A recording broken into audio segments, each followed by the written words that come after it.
All right, everyone. How are you doing?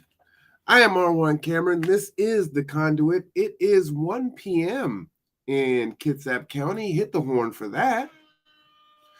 All right, it's hump day. It's Wednesday. You know what time it is. It is the best hour of your week. So you know that must mean tipping points and puzzle pieces. So I'm glad that everyone is here to join us today. And we're going to jump right into it. So I'm going to bring on my illustrious co-host, the albatross of knowledge, the savior might be too big of a word, of all things environmental, food for all, water for all, energy for all, and we the people, Mark Bullright Frost. Hey. Mark, how you doing? That was an intro and a half. I'm doing pretty good. So instead of all things environmental, I'd say all things human, because the environment is part of what we depend on. So I did something recently. First of all, there's a Facebook page now called Tipping Points and Puzzle Pieces, where we will be talking about the show. And I am still building it out, so I haven't really officially launched it yet, but I'm working on it. That was really weird. The thing down the bottom started mother's womb, and I just kind of stopped and my brain froze. Previous show loaded graphics. Okay, so tipping point. I want to talk a little bit about the name of our show, because I don't think a lot of people out there know what it's about. And then we'll talk about this, anachronism behind me. So tipping points. Tipping points is a scientific study that supports the statement that a small group of committed people can change the world. In fact, it's the only thing that ever has. And there are scientific studies that say somewhere between 15 and 20% of the people start moving in one direction, everybody else follows. So that's a tipping point. Malcolm Gladwell's got a book about it. It doesn't really talk about the subject in the way we talk about it, but there are some studies from Princeton University that do talk about it that way. I've had somebody quote to me that they've heard 7%. I said, yes, for short-term change in very specific environments, you can make a significant change with 7% of the people. But it's usually only short-term, because you don't have enough to start to build the foundation. So 15 to 20%. And that's what we're looking for to change the world. 15 to 20% of the people. And so before I go into talking about puzzle pieces, I want to ask you to think about it, look in the mirror, and determine if you are one of the people that want to change the world bad enough to do the work. So puzzle pieces. Puzzle pieces are, when you build a jigsaw puzzle, you build the edges first, and then the puzzle pieces are the pieces that fill out the edge and make the picture. Well, in our vernacular, it's a little different. We don't know what the picture is. There's no box with the picture on it for us to build. Okay? And this will play right into what we're talking about later. You are the puzzle piece, and what you bring to the table helps develop the picture. Tired of not having a voice? Tired of feeling powerless? Bring your bloody puzzle piece to the table, because that's where the power is. That's where you figure out what the picture is going to look like and have your view included in it. Does that make sense? So when we talk about tipping points and puzzle pieces, we're talking about people coming together and changing the world for the better, making it more human. That's what these shows are about. That's what we talk about every week. Make no mistake, you are part of the solution. You are empowered to be part of the solution. All you have to do is show up. And that's my intro to the show today. Well, let me ask you, am I a corner piece? Am I a side piece? Or am I in the middle? Well, that depends on you, doesn't it? I don't know. What part of the puzzle would I like to be? Interesting. Yeah. So you are part of the edges because Brazilian ecosystems helps put the edges together. Yep, that Where makes sense. where I guess where on the edge you are, that's up to you. well, it's like peach cobbler. The crust, the sides are often the best part. So yeah, I like Yep. being on the edge. Yeah, I'll and take sometimes that. the middle is a bloody mess. There you are. Wow. Okay, so with with that, first off, I love your background today. That's great. So if you don't know, Mark makes all the thumbnails for the show, and so it's always interesting to see what he's going to come up with next. I like this one. Well, It's a this good one. one is a little anachronistic. I'm hoping people recognize what that is behind me. Long before streaming music, long before CDs with music on them, people like Marwan and I have purchased music multiple times in many formats. Before cassette tapes, there were record albums, vinyl. Now I know they're making a comeback today, so a lot of people are going to recognize what this is. But the picture behind me is a vinyl record album, and we're going to be talking Oh, about you know that what? and an analogy. Yes, Just a side note. yes.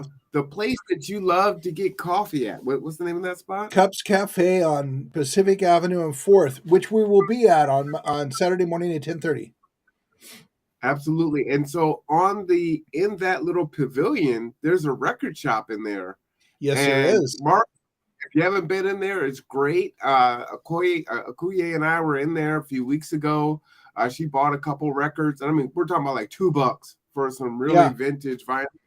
And they had some good stuff in there. So definitely Also, encourage local business, but it's a big great spot. big Goodwill has vinyl, and I've gotten some good vinyl from Goodwill.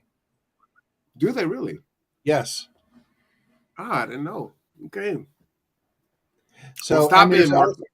and there's also a really good vinyl shop in Mile Hill shopping mall where the brass ring is. Mm. Oh, you know what? Spirit. Shout out to them. I need to go and stop by, and I haven't been in there in a while. So tell them I said hello next time you see them.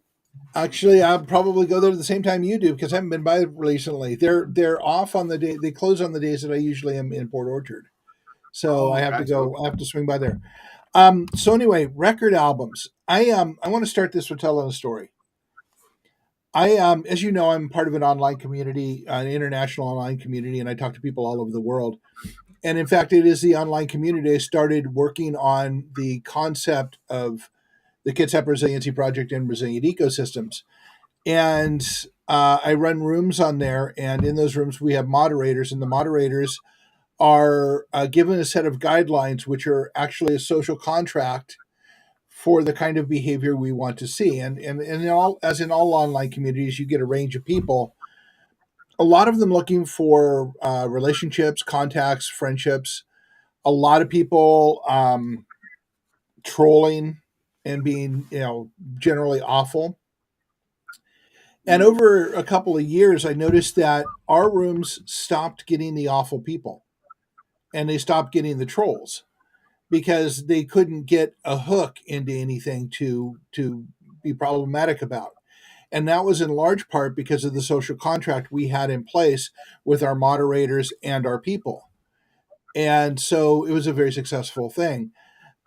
As we've gone forward, I've made a lot of friends on there. And recently, matter of fact, 2 days ago, a little over a week ago, I started a conversation with someone I have been friends with for a while, but not really good friends with. And we were sitting around talking, chatting, and she said, I'm having an issue with someone in my life right now, and I'm seeing these things and these ways of going. And she started talking about what was going on, and I said, "Ooh, you just stepped right in my neck of the woods." And she goes, "Well, how do you mean?" I Mhm. said, a lot of the work I do is around relationships and about seeing larger patterns that repeat within our culture. And so we started talking, and I can't go into a lot of detail about it. I'm not going to. But Well, she's having a long term relationship with somebody who is exhibiting repeating patterns that you see in culture all the time. mm, Not being dishonest, but not connecting, not communicating directly. Instead, doing things that are cute but not human. And this has been going on for a while, and this person was not able to take much more of it, and was trying to figure out a way to have this conversation, which what happened last weekend. And so we had kind of a follow up conversation over the last couple days. And one of the things that I used as an analogy, as she was saying, when I got divorced several years ago, my mom and my best friend and my sisters all said, "What are you going to do now?" Like her whole life had ended, and she ceased to be an important person because she was no longer married. Think about that for a second. We easily tell people that they are valueless without the other person. It's part of our culture. You hear it from your family, you hear it from your friends. Oh my God. Well, the other thing you hear from your friends is, God, it took you long enough to figure that out. But, but in this case, and in frequent cases, you are valued as property or as connection to somebody else, but not as yourself. And we use this in our language. And these are some of the repeating patterns I talk about. So when you talk about repeating patterns, you have to actually kind of think about records, right?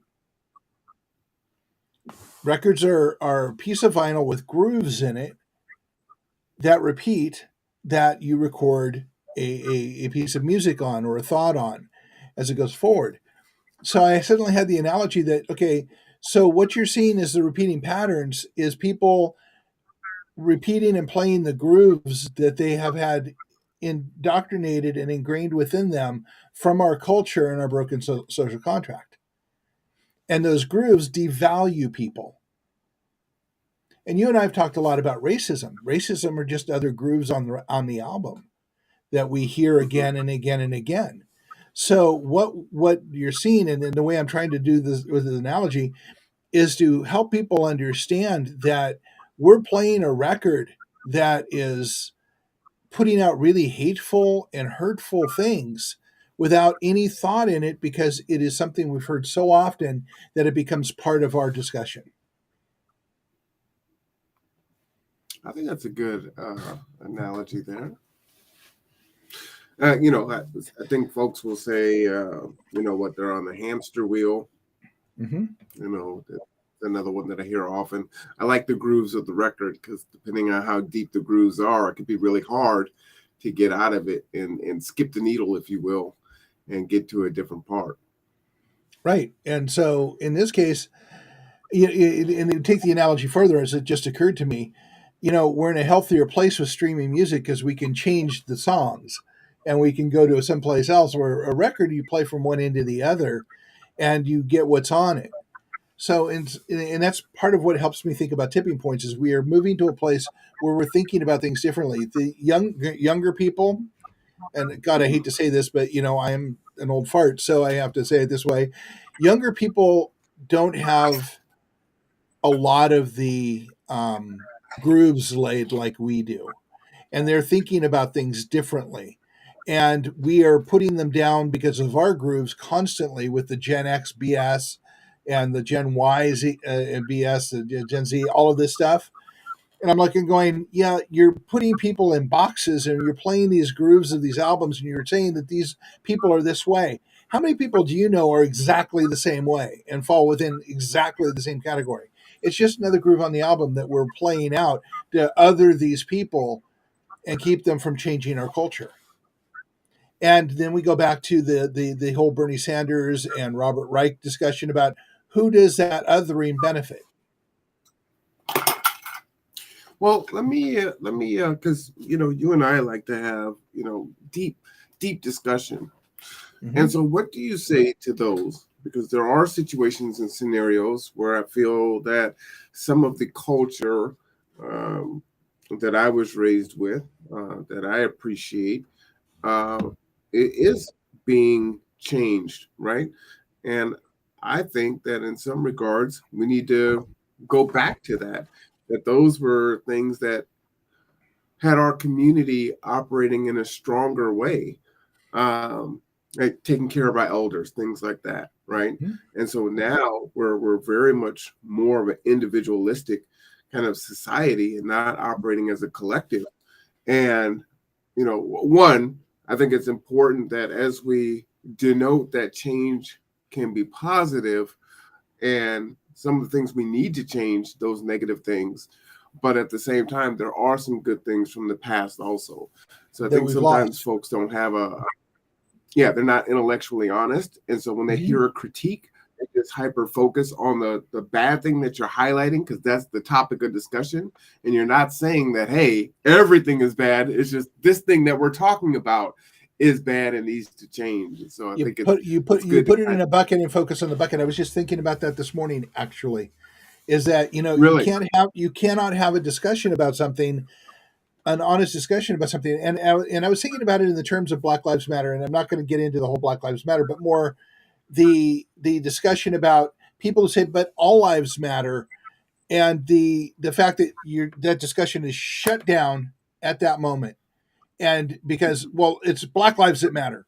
But the fact is, you have to look at it as all lives matter, but Black lives matter now because they are under tremendous pressure now. But you never get to say that because you're canceled before you ever get it out of your mouth. The minute you right. say all lives matter, you're shut down and canceled.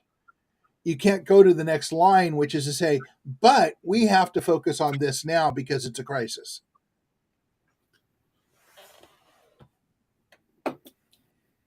Kind of lost me there. Whose side are you on?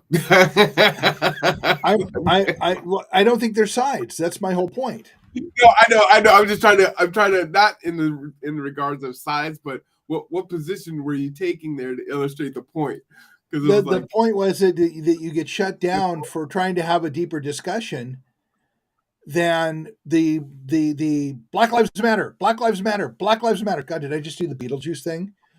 Am I going to have 12 activists appear behind me? Um,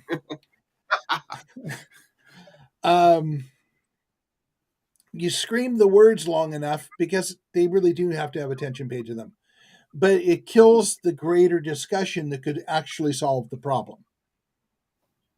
You focus everything into but that little bucket, which is just what you were saying, is that you say something and somebody brings it into the negative aspect of it, and you never get to the greater discussion, which could solve the problem. right, right. And so I guess that's where my issue is with those folks that are intellectually dishonest that want to just say, well, hey, all lives matter without thinking about the point that is trying to be made. But no one has said, like, the phrase isn't Black Lives Matter and other lives don't matter or they're less than. It's just we need to focus on that based on what's going on in this Exactly situation, so. in this scenario, in this But country. people get You so know, so fixed on the chant that they miss the discussion, right. and that's my biggest Well, problem. go ahead. I'm sorry. It's a we have a culture. Our culture and our broken social contract is one of conflict and competition. Mhm. When our humanity and history and everything about us is shown, we do far better cooperating and collaborating. Mhm. But we compete and conflict and cancel instead of having the hard discussions, becoming intellectually honest, and finding solutions based on understanding the bigger picture.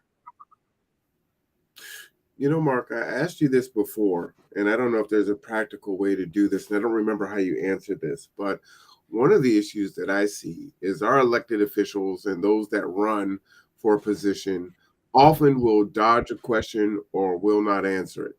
Mm-hmm. And it to me, that is really deplorable behavior.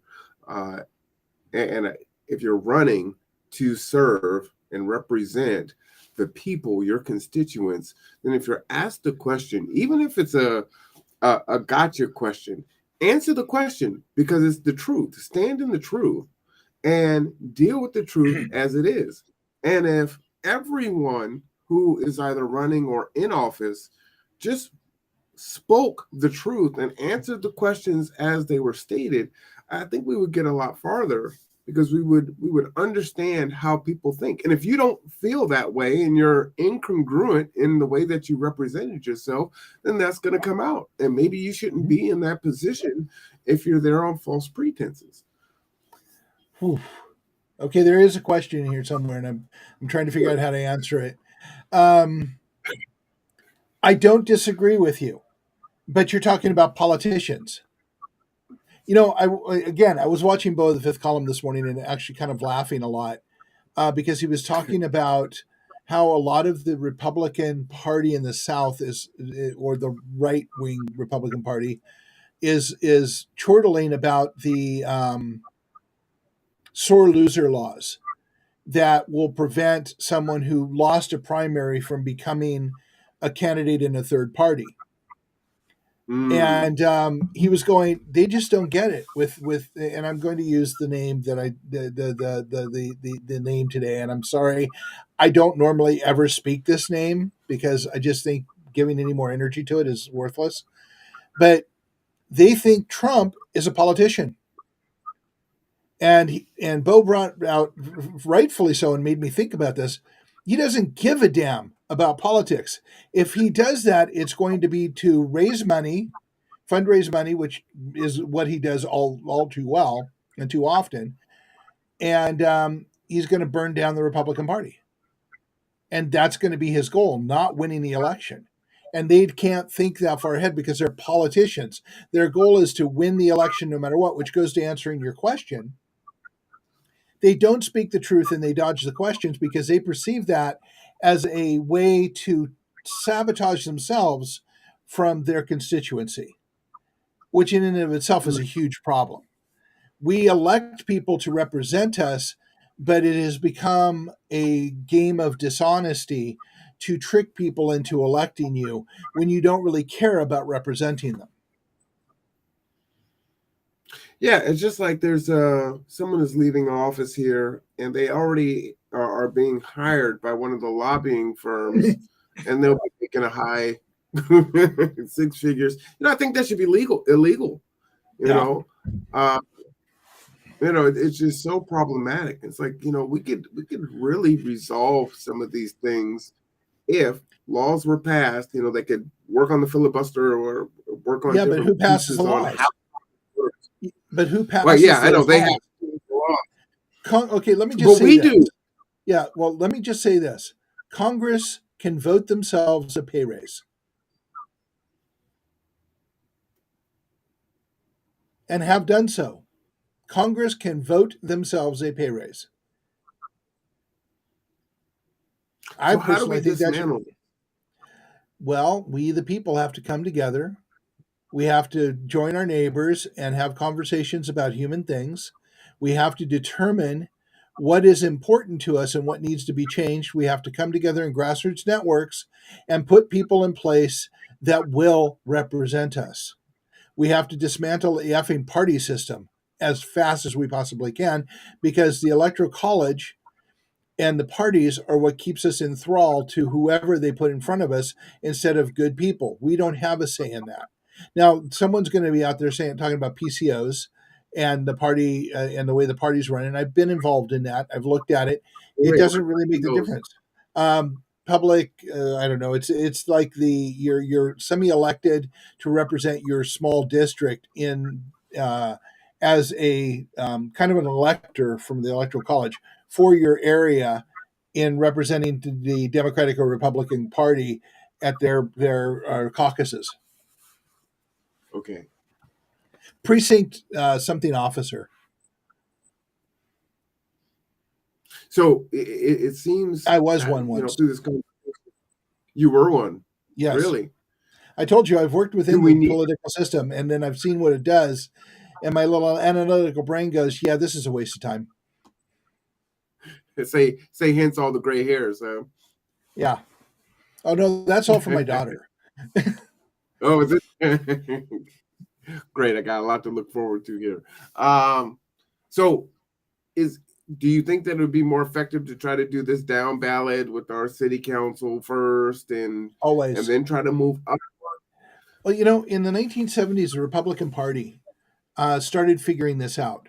And they started getting people in school boards and city councils and all elected positions everywhere they could possibly do. And it's worked for them very, very well. And we're in a lot of the gerrymandering situation and a lot of the situation we're in now because we have people who are ideologically narrow pushing agendas that have nothing to do with legislation or our needs, but have a lot to do with their views of ethical, moral behavior. Well, and people may not realize that our city council is even going through redistricting this year. I did not know So that. yeah, we think about that, or at least I think about that in bigger, major metropolitan areas, and it's like, oh, no, Kitsap County, Bremerton's going through their own redistricting. So Yeah, uh, you heard about that's Virginia's redistricting, right?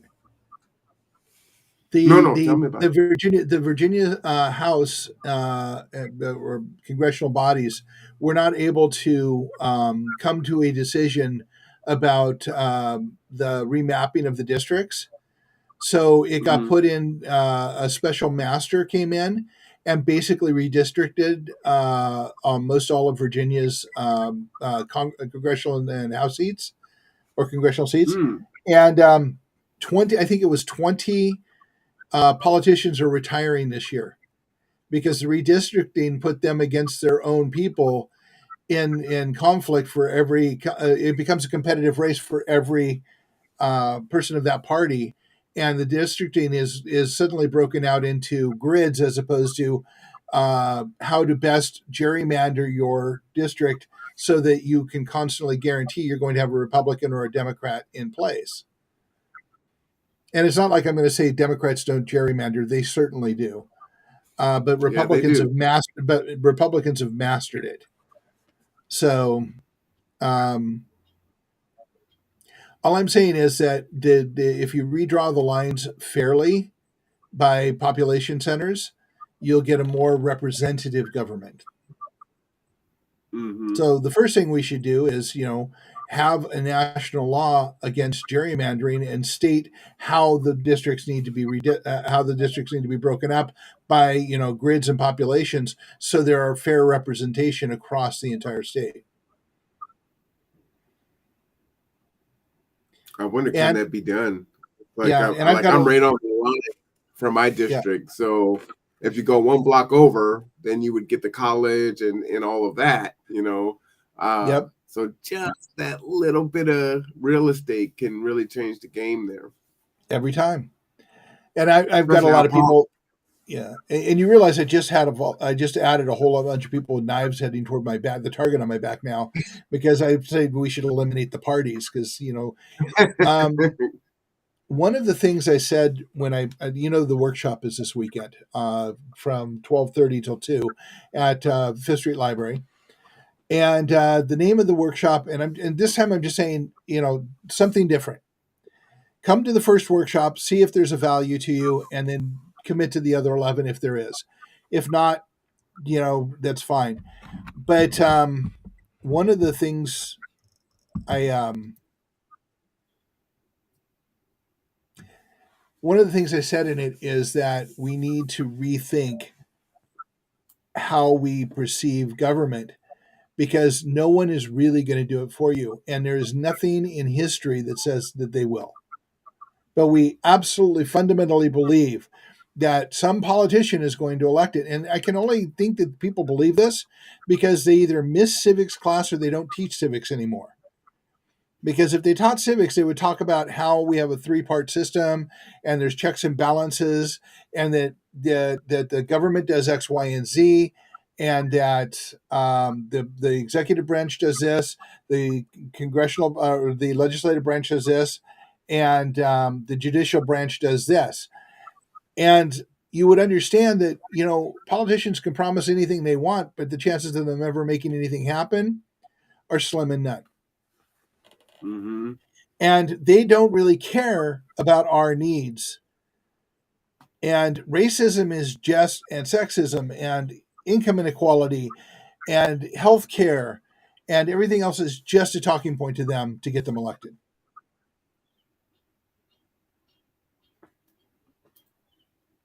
Well, identity politics, right? Yep, pretty much. By the way, I have a question that came up earlier, and I'm going to float this to you. All Um, right, floating on. we we all know, all of us who have to deal with the internet know that we have a essential monopoly going on. Where you are, you will have Comcast, or you will have Xfinity, whatever they call it, or you will have Wave, which is now rebranded as something else. But you have one choice, right? Uh, And that is essentially a monopoly. KPUD is trying to deal with that in its own way and create some competition, but they're struggling with that. So why is that the case with the hospital? I can understand it with to some degree with cable because of infrastructure, but why is it that we have a monopoly where we have one hospital in our area? Is there something that tells that I don't understand that says if you have one hospital, you can't have another hospital? Why do we assume, and why do the powers that be assume that there is a monopoly deal going with the hospital? I can't figure that out because it seems like everyone is de facto decided that if St. Michael's is here, we cannot have another hospital in our area. that's interesting. Well, it is well. Is it just another groove in All the kinds of record? all kinds of thoughts just popped into my head. So it's like, well, does St. Michael's have some kind of an agreement? Like, hey, we'll keep this hospital in your area as long as you don't have, bring in any natural competition to us. I don't know, but if that agreement is with who, the county, the cities, because it does not, as we both know, benefit us. Right. Let's just point out that Franciscan, which is what St. Michael's is a Catholic hospital, and Catholic hospitals, by nature or by practice, do not offer things that the Catholics do not agree with. Hmm. So let's talk about birth control. Let's talk about abortions. Let's talk about things that become moral and ethical issues. Do we really want our hospital to make moral and ethical issues for us, or decisions for us, are based on our healthcare?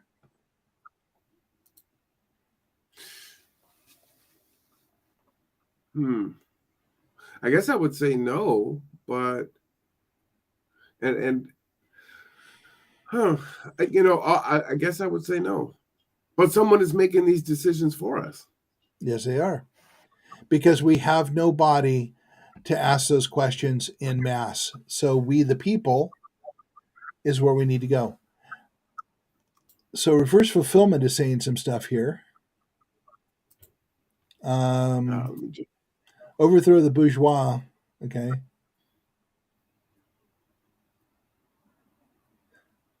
the You conundrum of know, healthcare and stage capitalism. yeah. Well, the conundrum of healthcare in a capitalistic a system of capitalism. And there's one other thing I need to say here is that I have had people tell me that, capitalism and democracy go hand in hand. And that is just a flat out misunderstanding. You can have democracy and you can have communism. You can have democracy, you can have socialism. Matter of fact, Canada, the UK, Germany, pretty much every industrialized world in the country, or industrialized country in the world, has a socialist version of democracy. And yet we think we have to have this capitalism the way we practice it as linked hip and hip with democracy. That's not so. One is a financial economic system, one is a governmental system. They are not linked in any way, shape, or form except in the perception of the people here. And that's just another groove on the album. Hmm. I've had this argument a bunch of times saying, we think that this is what we need to be, and because it's written in stone and stamped in, on our currency, but it's not. We can decide that our democracy can be any way we want it to be. We just have to decide that that's the way it's going to be. And our Constitution Reverse says we can. reverse fulfillment says communist Vietnam has a really interesting election system. Yeah, Do you I know what mean, that it's. looks like? I don't actually. I haven't been paying all that much attention to Vietnam, but it's the perception here that is the issue with our own way of doing things. That's changing, however, because the younger people are coming up and seeing how broken the system is, and they are looking at different things. What they need is a methodology to make change. And that's what the Kitsap Resiliency Project, Resilient Ecosystems, and all of these discussions are about. But I are the actually, youth missing? in truth, I have to say, I have no idea what Trump's last speech is. I don't listen to a thing the man says because, as far as I can tell, nothing comes out of his mouth that is not a massive lie. See, I disagree with that. I don't think Trump is all bad. I think he's actually done some good things in his time in office.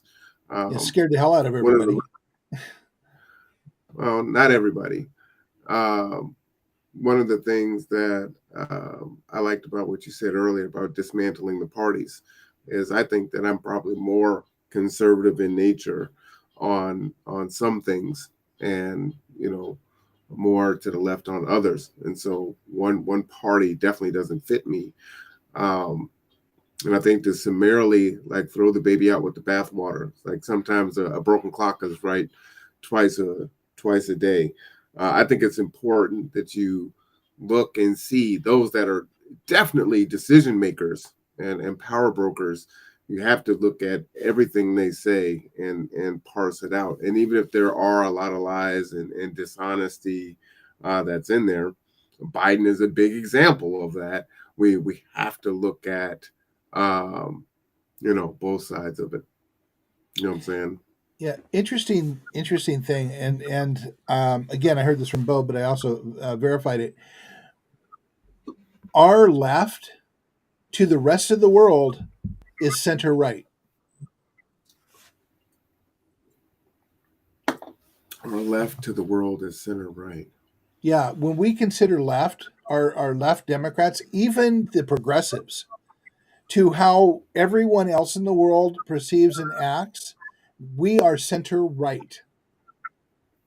We are not Really? left at all, So which is who's why we left? don't. So who's left? Germany's left. Anybody with universal health care, free education, they're left. They're looking at focusing on people. We aren't able to do that because we are center right. Reverse fulfillment says I only hear Trump speeches through usually left wing analysis. Mm-hmm. Yeah, that's fact. I'd agree with that. Which Man, inherently focus on certain aspects of what he says. which is what you were saying earlier, which is a lot Yeah. of identity politics. But like I said, Yep. I think there's some good things that Trump did in his 4 years in office, right? Um, so you can decide whether it's a net negative or a net positive, but there are things that he has done that I think are great. I think right now Biden is definitely failing in what's going on. I think that's we need to be fair in our assessments on there. This is a class struggle. Biden and Trump are part of the yeah. let me No arguments let me there. give you the horn on Yeah. that one. Agreed. Yeah. I mean, our whole system is a class struggle, and that's part of what we're trying to deal with here. We're trying to get people to start looking at things not as a political answer or a social answer, but a human answer. And the only way we're going to get to the large enough tipping point is to engage people on a human discussion, not a political discussion and not a social discussion. I hear you, but the that discussion has to fit into the political sphere because that's Uh, ultimately the Well, laws and the policies and where those okay, things are so going to change, right? let's talk about how that happens. Yes, but Sure. we have to get a grassroots network that that can is large enough to inherently affect the political system, we have to Mhm. have human agreements, or that grassroots network never happens, or it's a one trick pony that goes after one thing and fails like most of the other ones do. Hmm. Well, reverse fulfillment, I can give you one thing he did. He scared the bloody hell out of most everybody. And that is why we are starting to address things in a different way today. I don't know. I feel different on that, but that's good, right? We have the Yeah, discussion. Uh, as we should. But how do you feel about water? Let's get back to something we can actually have a conversation with that we can agree on. Do you like being able to drink water? Do you like I having do clean water? water. Huh? Yeah, absolutely. Do you like having power to your house? I do. Do you like having food on your table? But I would like it to be affordable, and it's Exactly not. so. And I actually just put up a I think reverse fulfillment like this. I actually just put up a video on the Kids Up Resiliency Project page from Robert Reich, the former Secretary of Labor for Clinton.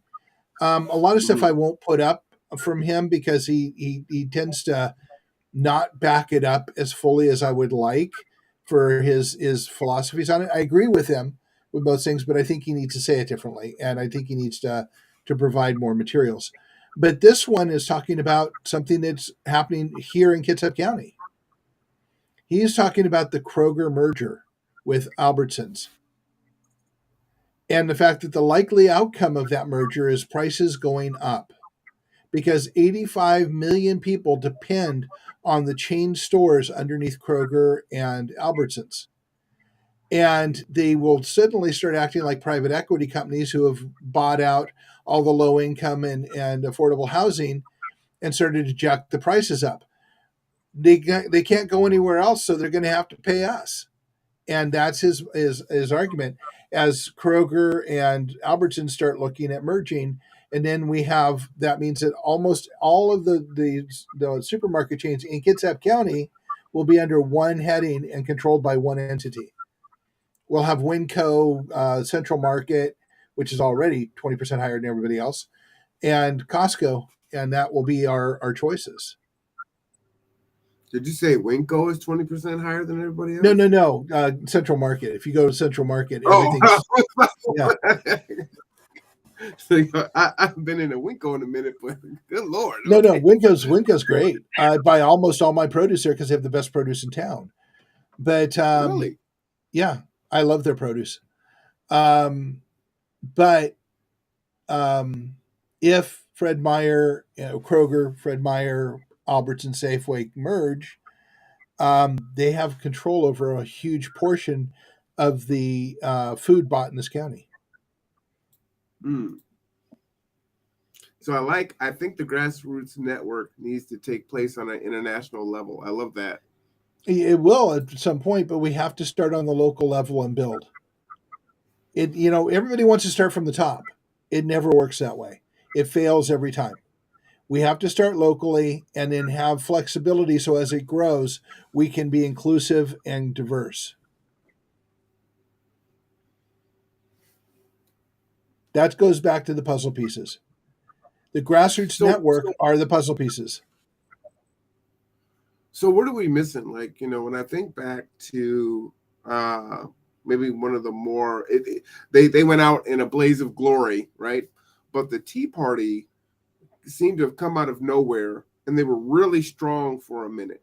So, what were the things that they did well that we could use to create Local the organizing. grassroots? Local organizing. Is that what it was for them? Absolutely. Tea Party came out of local movements and then got taken over at the end by the far right and changed into something else. So yeah. So again, how do you keep from allowing that to happen? Or like Occupy Wall Street, which was great in theory when it got Puzzle piece. started and it was really grassroots, and then And it it became seemed to have gotten it in. was because it was grassroots. It went national, and it didn't have the agreements to start with on the local level, and was not built with a strong foundation. You have to have agreements from people. Occupy Wall Street, a lot of the people were just annoyed by them because they didn't understand it. If you start in your neighborhood and you come to agreements on human-based things, that's where the strength of the movement goes. And then you start connecting neighborhoods and having agreements on things that are human-based that we need to change. And you do it on real things, not political messaging. I want the Actually, people to Winco own is yeah, yeah, everything else, and then we'll deal with it once the profit leeches are taken out of the question. yeah. Winco And is that owned by the employees. It is an employee-owned store. is it really. Yes, it is. So is At least Bimart, by Winco the has way. some sort of strong union or company owned. It is company-owned. Yes. Uh, Last thing here, but I think if there's an international coalition, the left wing minded people, it could help countries develop that from within themselves. Externally, does that make sense? I don't disagree with you.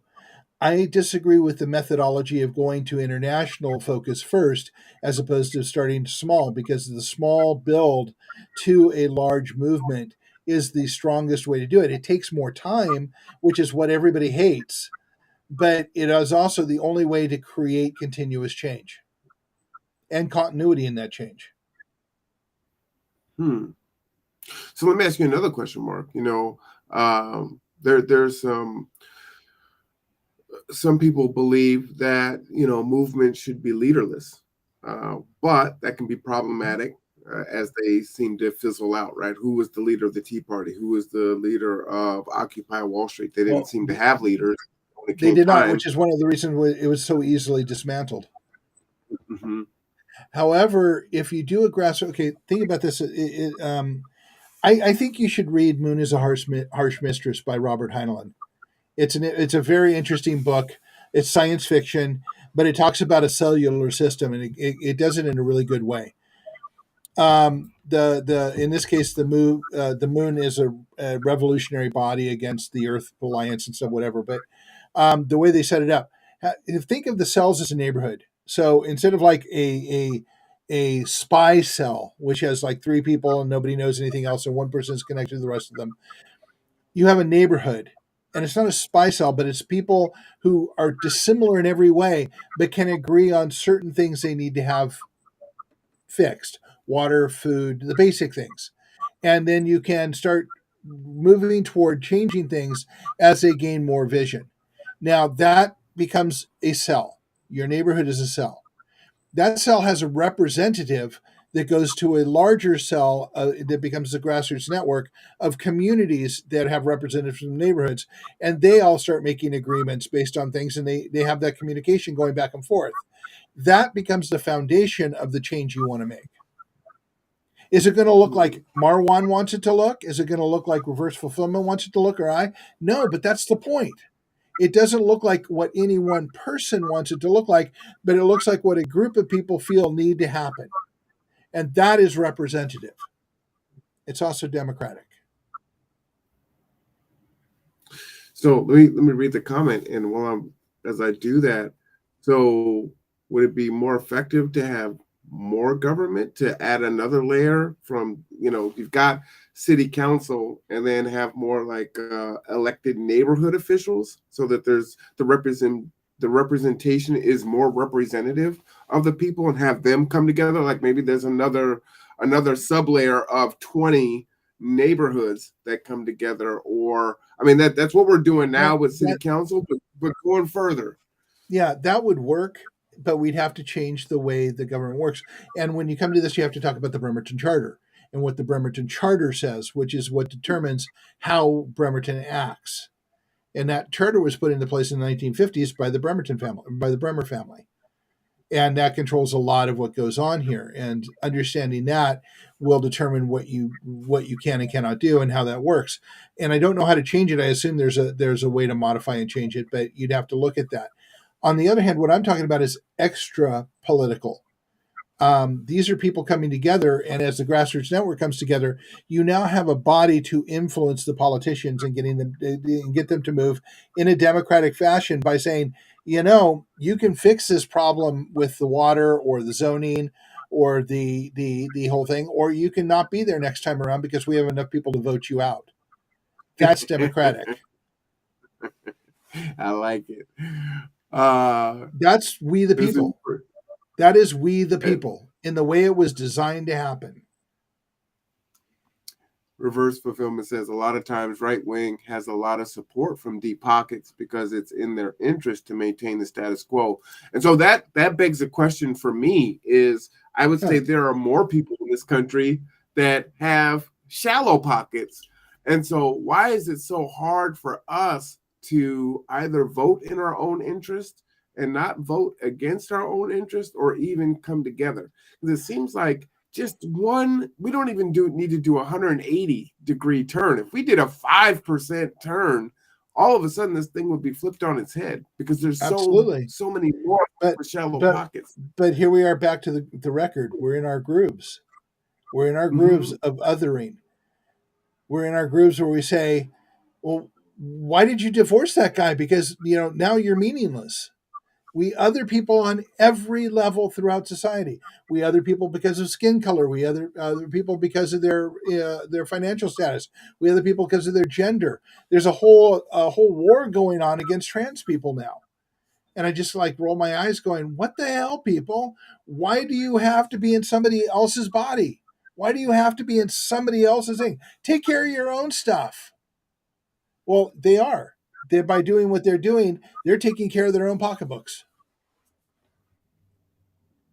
You talk about the deep pockets. You talk about the deep pockets on the right. You take a look at who the Koch brothers the Koch brothers have. Now Charles Koch have supported, and why? You know where they made their money? The commodities market on oil, manipulating oil prices and screwing the American people. That's how they made their money. So it is in their best interest to keep the status quo. He's right. Absolutely. And a lot of rich people, a lot of corporations, a lot of people who have money are keeping us othered and investing in politicians who will help keep us othered so that they can continue to line their pockets. If that ever changed, this country would stand on its head, and we would have things like universal health care overnight.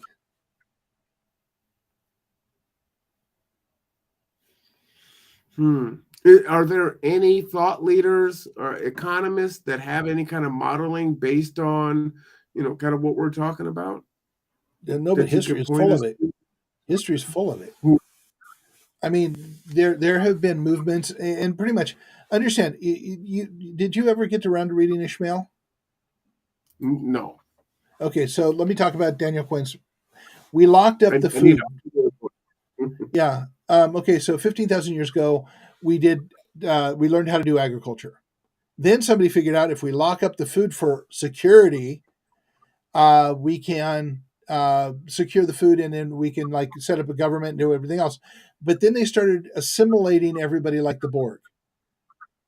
There are in history, if you, I should say, through anthropology, you'll see lots of cultures who were cooperative, but they were assimilated as we go. We've seen successful cultures throughout the world survive and thrive by being cooperative, but then they meet the taker culture, and suddenly they're absorbed, and they don't exist anymore. Look what we did to the Native American people in this country, and they're trying to recreate who they were now. And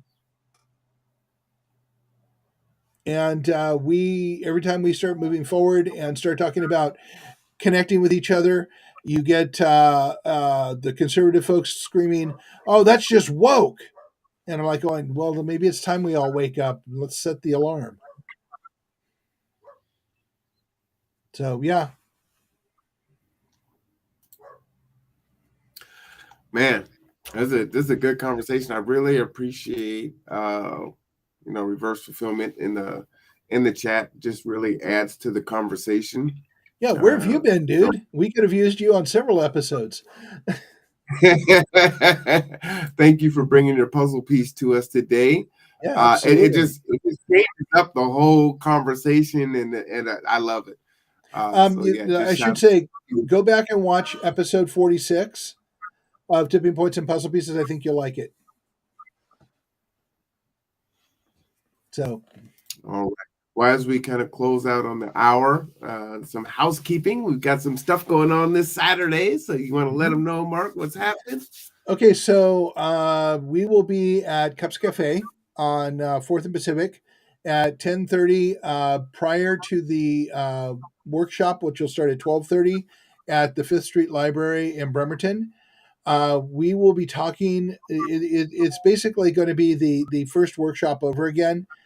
We need people to actually commit to coming to at least one and deciding whether they want to come to the rest of them. We're going to be talking about perspective. Um, and we're going to be connecting the dots about how we got where we are. And that's going to be our focus. I'm not sure I understand that. Oh, Marx. Okay. Okay. Got it. I actually have read Marx. Interesting, Teresa. I mean, what we politically say about communism and Marxism. I'll say this. I know it's never going to happen. People need to read the books. They need to actually read what he wrote because we paraphrase it and meme it and do all of this other stuff, and it's never what it was actually said. And it becomes with the whole communism versus democracy BS of the 50s, we have created this wall of words that are meaningless and prevented us yet again through assimilation from ever looking at other possible means to support our humanity. I know we only have a couple minutes left, but if you're watching The Last of Us, which is a great show on HBO based on the video game, and basically these spores take over. It's kind of like a zombie apocalypse.